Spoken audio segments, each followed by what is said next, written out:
Hi friends, I want to help you learn how to use Tithely as a method to give online and support our church.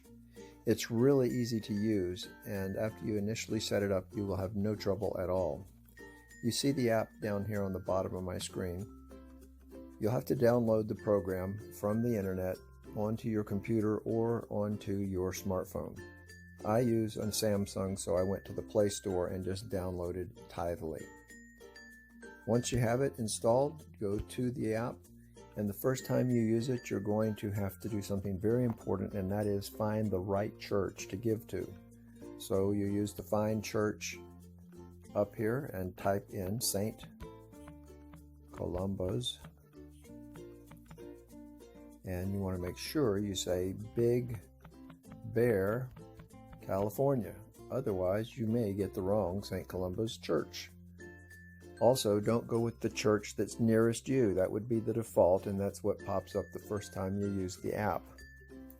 Once you've chosen St. Columba's Episcopal Church, you can use the Give Now button. The first time you use it, you'll have to set up your account information. That's not on the screen. But I do recall when I set it up, I gave it both my debit card number and also my checking account routing and account number. Now I'm using the checking account as my standard method of giving because the transaction fee is much less.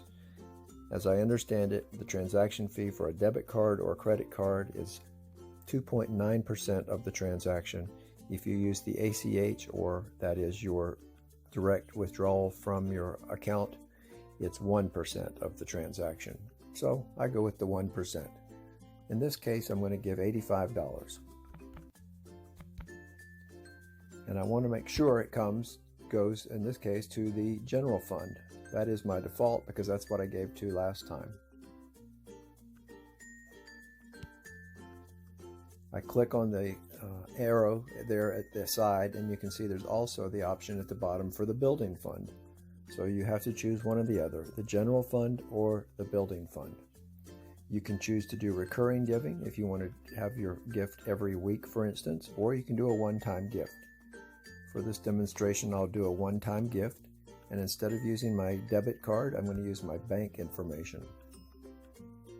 Now is the choice to cover the fees or not. The fees are minimal, but if you want to give the full value of your gift, then you have to cover the fees.